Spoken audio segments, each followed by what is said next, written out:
Olá pessoal, nós vamos começar hoje um podcast de Morfologia Animal 1. E o assunto é sobre osteologia, convidamos várias pessoas especiais para explicar tudo direitinho para vocês.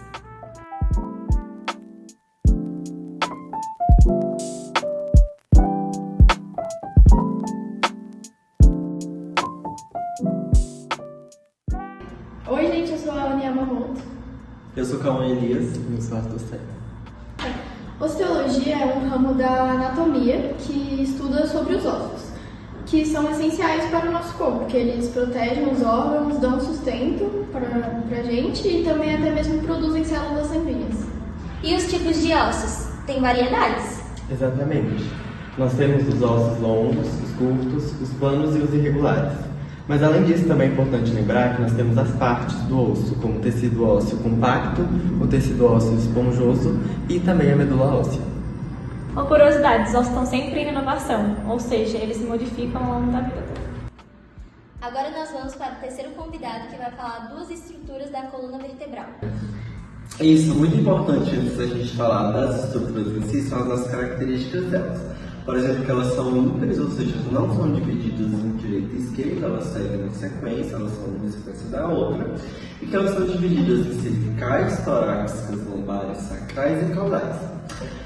A primeira estrutura que a gente tem nas vértebras é o atlas. Ele se conecta com o osso occipital e, junto com o axis, que é a segunda, formam toda essa movimentação na cabeça. Ele permite essa rotação. E as vértebras torácicas? Essas, elas estão na região do tórax, né? E elas se articulam com as costelas. Elas têm um processo espinhoso muito característico delas e umas fendas chamadas de fossas costais, que servem justamente para se articular com as costelas. Nosso quarto e quinto convidado vai fechar com chave de ouro falando sobre costelas, sacro e terno. Oi pessoal, tudo bem? Eu sou a Rafaela Andrade. E eu sou a Isadora Ferreira. O sacro é formado por vértebras fundidas que formam a base da coluna. E a caixa torácica? As costelas, elas são ossos extremamente importantes para ter certo ligamento com o externo. Porque quando há esse ligamento, de certa forma, os órgãos vitais, como por exemplo o pulmão e o coração, eles estão totalmente protegidos pela costela, através dessa ligação, né? Porque é uma ligação com a cartilagem e com o osso. Quando há essa ligação, os órgãos que são principais do nosso corpo, eles estão protegidos. E quando eles estão protegidos, tem como haver uma certa qualidade na vida da outra pessoa.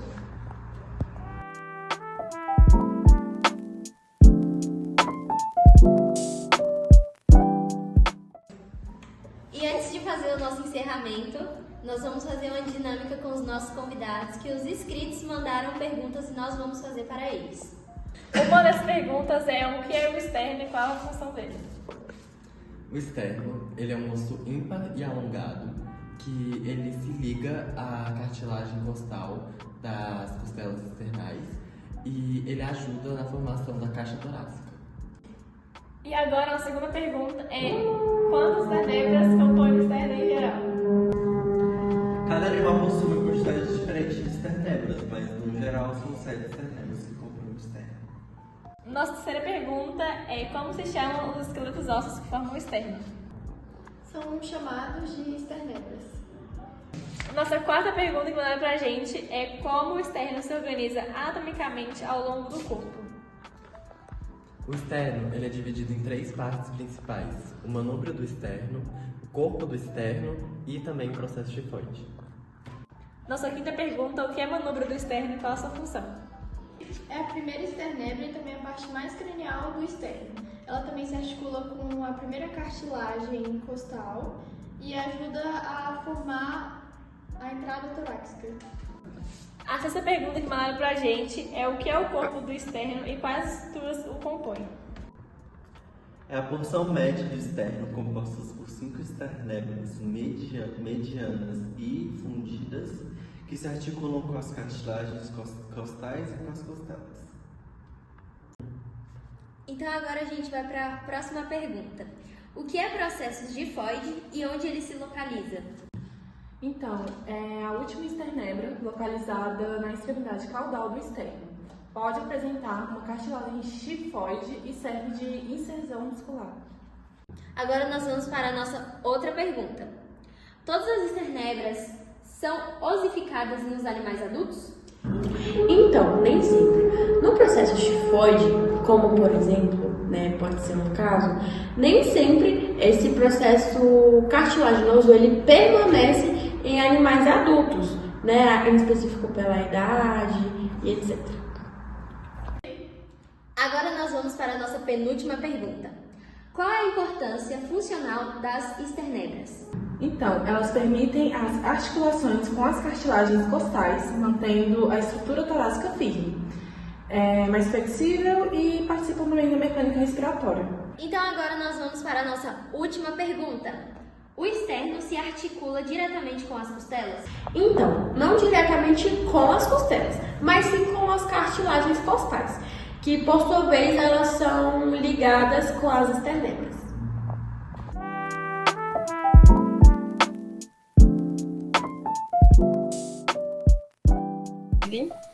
Olá pessoal, então, nós vamos fazer o nosso podcast agora virtual, tem o presencial e o virtual, e vai ser mais um bate-papo para a gente poder entrar mais no assunto. Bom, gente, como falamos no nosso VetCast, o estudo dos ossos, a histologia é importante para entender todo o padrão que forma o animal, e assim conseguir saber o normal para tratar o diferente. Isso, é de extrema importância a gente estudar esse conteúdo, pois é ele que introduz o conhecimento animal que um médico veterinário deve saber. Antes da gente ir para o bate-papo, poderia citar algumas curiosidades aleatórias sobre histologia animal? Então, uma coisa interessante é que todos os mamíferos possuem 7 vértebras cervicais, ou seja, a girafa tem a mesma quantidade de vértebras cervicais que um camundongo, por exemplo. Isso mesmo. Outra curiosidade bem legal é que as aves possuem, na maioria do seu corpo ósseo, os ossos pneumáticos, ou seja, ossos preenchidos por ar que dão leveza necessária para elas conseguirem levantar voo. Eu acho legal de mencionar que a carapaça da tartaruga, na verdade, é formada de ossos axiais e apendiculares, como costelas, vértebras dorsais e placas ósseas. Perfeito! Agora vamos fazer um pequeno bate-bola sobre o conteúdo. Bora, eu quero ver quem tá afiado. Primeiro, qual vértebra permite o movimento de não com a cabeça? Isso é fácil, é o áxis, que tem um processo adeltoide, aquele que se encaixa no atlas e permite a rotação lateral da cabeça. Boa, então agora, quem que sustenta o crânio? O atlas, primeira vértebra cervical, forma uma articulação com o osso occipital, tipo um apoio mesmo. E sobre a vértebra torácica, o que ela tem de característico? Tem facetas articulares para se conectar com as costelas. Corpo médio, processos espinhosos longos e inclinados para baixo. Lembra? Isso, e são vértebras que formam a parte dorsal da caixa torácica, junto com as costelas. Falando nelas, como as costelas são classificadas? Em verdadeiras, falsas e flutuantes. As verdadeiras se ligam diretamente ao externo por cartilagem, e as falsas se ligam indiretamente e as flutuantes não se ligam ao externo. Show! E o externo? O que a gente precisa lembrar?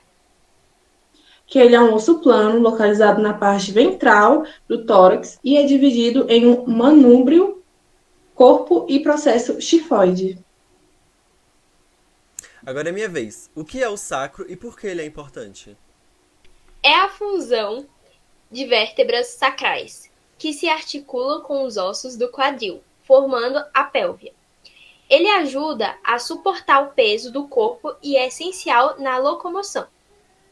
E para fechar, quantas vértebras tem um cão, por exemplo?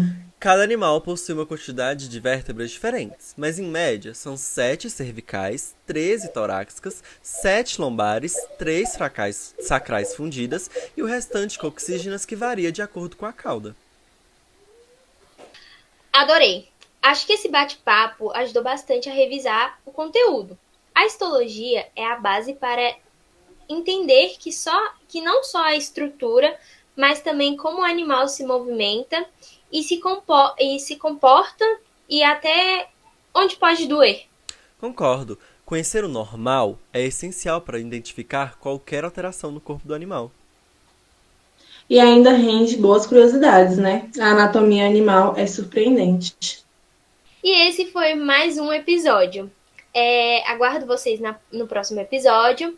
E funciona assim o nosso podcast. Uma parte é presencial e a outra é virtual. E eu agradeço aos nossos convidados. A gente que agradece por ter sido convidado para tratar de um assunto tão importante para os futuros veterinários, que é a osteologia, né? É um estudo muito importante que vai ser muito abordado no começo da faculdade de qualquer veterinário. Então, obrigado pelo convite. Agradeço muito por estar aqui. E é isso. Beijos.